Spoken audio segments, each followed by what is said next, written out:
All right, we're recording. I needed to start it early so I can make sure we get that in, right? Right. How are you, Maurice? You have a good week? Yeah, I did. Just trying to make things, happen, being at home all the time. Yes. I know how that can be. But hey, we're learning how to adjust, right? That's right. Everything has an adjustment, so life is not going to stay the same. No, it won't. It won't. And to be honest, we probably wouldn't like for it to. So I was talking to a lady a couple days ago, and I was asking, and I will ask you to, what C are you using? Are you creating? You communicating? You connecting with people? And she told me, she said, you know what, Michelle, right now I am coasting. And I said, coasting? She's like, yeah. She's like, you know what? I am just trying to relax. She said she's a teacher. She has two young boys, a first grader and a fifth grader. She is a student herself. She's working on a master's program. So she's like, girl, this is overwhelming for me right now. So she's like, she said that she has saw a post or something online that said, if you don't come out of COVID-19 with a side hustle, a new business, new training, or something that you're doing, then you lazy. And she said, I ain't lazy. I am working and overworking, because now I got to educate myself. I got to work with my kids and educate them, plus I educate students. That's part of my job. She's like, hey, can't nobody just make no blanket or general statements that fit everybody's situation. That's the truth. And this is making me do stuff, I've been putting out for a long time, trying to figure out, how I'm going to do this, how I'm going to do that, as far as this marketing, even with this book thing, kind of get on, get out there and put your face out there. I just been kind of holding back from that. And, now, it's just kind of making me do it. I can't just walk out and go shake hands with somebody and network with them. It's going to be on this computer. Yeah, you know what? I have seen a lot of very creative ways that people are getting themselves out there. I've seen art doing their book launches they're doing book signings online, they're doing meetings and stuff, touching base with connecting with people, and they're doing it all online. And it's like, you know what? Hey, if this is the resource and the tool that now is engaging people, we're gonna engage it too. So no, I'm glad to hear that, Maurice. Yeah, you got to do it. It's just like you're gonna get left behind if you don't. It's just like that's the truth. Business is being ran online, and people I think from this, people gonna get used to conducting business online, and a lot of the brick and mortar stuff is gonna be they're gonna be in a little bit of a pain and trying to pull things back together and get people back out because they're so used to, well, why can't we just do it, online? Virtual. Yeah. Mm-hmm. I can just visit with you on Zoom. Yeah. Oh yeah. I know. I was looking at the guy who, the founder, CEO of Zoom, and he was talking about, COVID-19 has been a huge blessing for them as a company, because a lot of people have had to switch their resources over to using a virtual platform like this. And, we got to get ready. Everybody kind of has to get ready, because of course they weren't expecting that. That wasn't anything that they were forecasting or expecting, but they were ready when it came. And so, anywho, so I'm glad. So I'm gonna just do an intro, and look, we gonna keep talking. How about that? That's all good. All right. Well, hey, this is Michelle, guys. You know that we are doing Let's Connect sessions with Purpose Publishing, and we are meeting I am introducing to some, presenting to others, some of our authors. And today I am talking with Maurice Martin. Hello, Maurice. Hello. I'm excited to have Maurice here with me today. He is the author of Mending the Heart You've Broken, a man's guide to strengthening and rebuilding his marriage. Right? Right. Yeah. You got Yeah. a book with you? Yes, I do. Yes, I do. There it is, mending the heart you've broken. So I want to, Maurice, I'm starting with everybody. You know, we got this whole COVID-19 deal that we're dealing with. What are you doing now during COVID-19 and these stay-at-home orders? What C are you using? Letter C. Creating, connecting, communicating, conversating. What are you doing now during this COVID-19? What C are you using? Well, besides just coping, That's a good. I'm actually in the creative stage. I'm trying to create and recreate some things that I've been working Yeah. on. Everything from creating my web page, redoing that, also creating a better presence online with some of my clients. So it's just a creative stage for me. No, that's nice. And creating is good because during this time, you know, you do have a little bit more time and, you know, what's the best way to use it. So I'm hearing from a lot of people that they are taking this time working on their businesses, their, the things that they're doing, that some things that may not have been on the forefront, could have been, you know, but maybe they hadn't been working on it. So I'm glad to hear that you're kind of engaging in that too.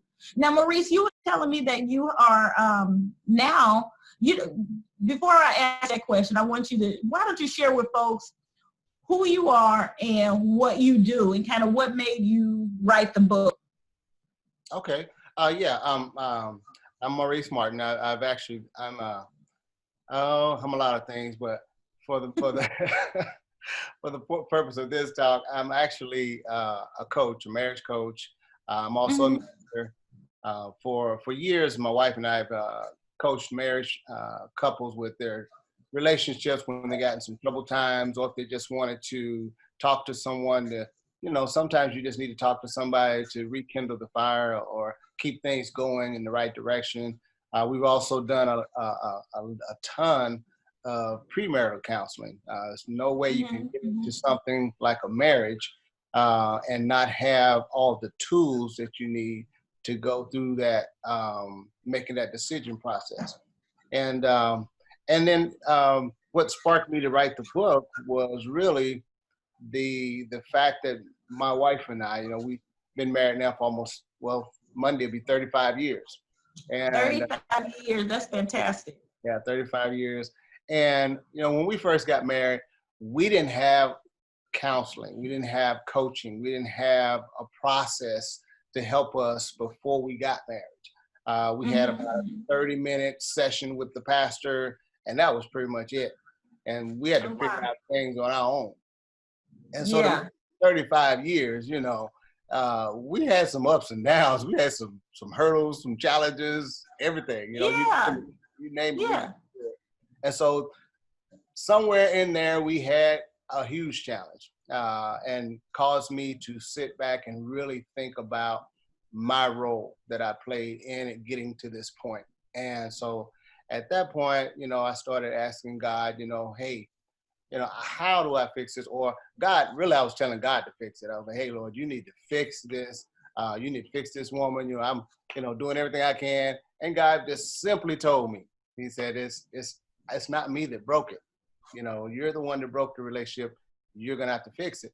And I took that, you know, and said, you know what? You're right, God. I did do it. Now, he let me know he would help me if I sought him out for his help. But at the same time, there was things that I was going to have to do in order to make things change. And so I started thinking about it. I said, well, I'm going through this process. Somebody else is going through the same thing. And so I started writing some things down, what it took for me to get from this point to this point, some changes I had to make. And I said, there's a lot of other men need to know what's going on with this process. And so I wrote the book. And so I'm hoping that in writing this book that I'll be able to help some of those men and even women, because it's not always the man that's doing the hurting.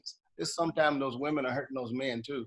And and how to fix that is not an easy process. It didn't take you, and I tell my couples all the time, I say, you didn't get here overnight, so you can't expect it to change overnight. So Right. it's a process. And so, yeah, that's why I wrote the book, because I wanted to be able to help as many people as I could. No, I think that's good. And I like the fact, one of the things that caught me, Maurice, when we were even working on it, was that this was coming from a male perspective. There's a lot of women that have written books on, what men can do and knowing how to handle women and these kinds of different things. But I was glad to see an African-American man, writing on, making some changes or fixing some areas that we have upended a little bit, but God giving you the power to be able to do it. I know when we had talked, the last time we talked, I had asked you, well, Maurice, a lot of times people say, they go to God and ask and expect God to do all the fixing, not expecting that there's anything that they have to do. Why don't you share a little bit about what you shared with me on, you have to do there's some practical steps that you have to do. God's just not going to fix it all for you and you not have to do anything. Yeah. And then that's important. It's not easy for men to fess up when they've made a mistake, or when it's their fault that something's happening. We often think that we can just, especially Christians, we feel like we can just pray, God's going to handle everything, and, we ain't got to do anything. But everything that's going to be, when God gives us he always gives us promises, like in the Bible. But every promise that he gives us, there always comes a condition. One of the big scriptures that you hear today, a lot of preachers are talking about, the scripture says, if my people who are called by my name would humble themselves, seek my face.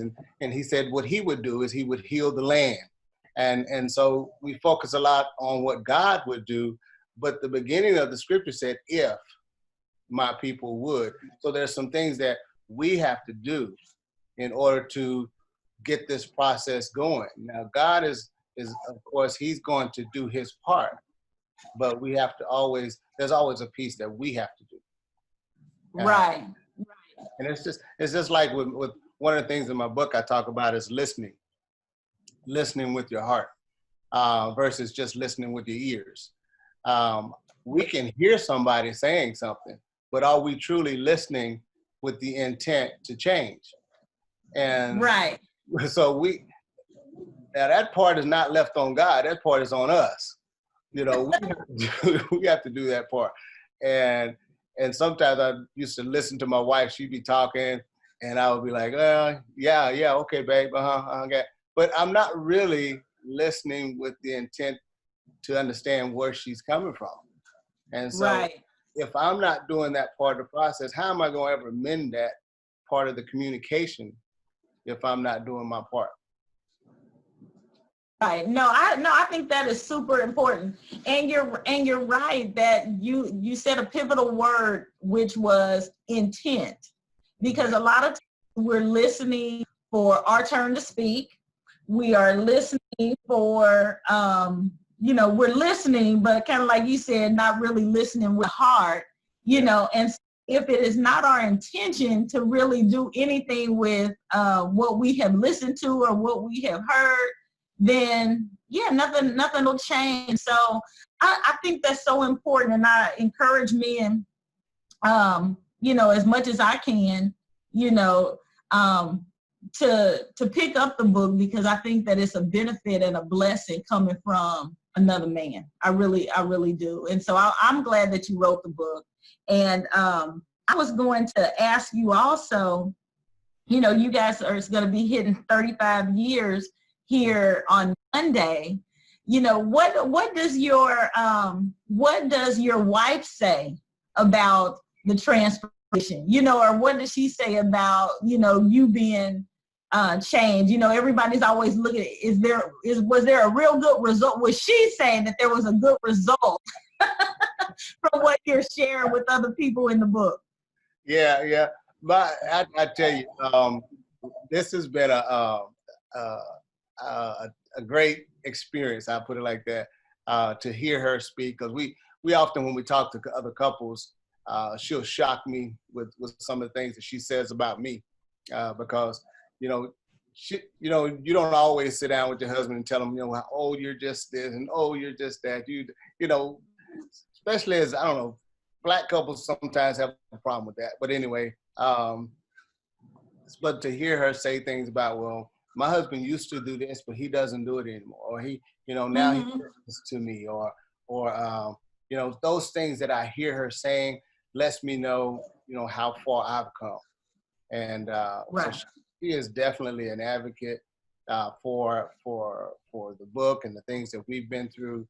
And she's a witness to the things that we went through. And I can tell you now, we haven't gotten, to perfection yet, and we're still working on that. I don't think anybody has. But no. But she'll always say, yes, I definitely see your effort.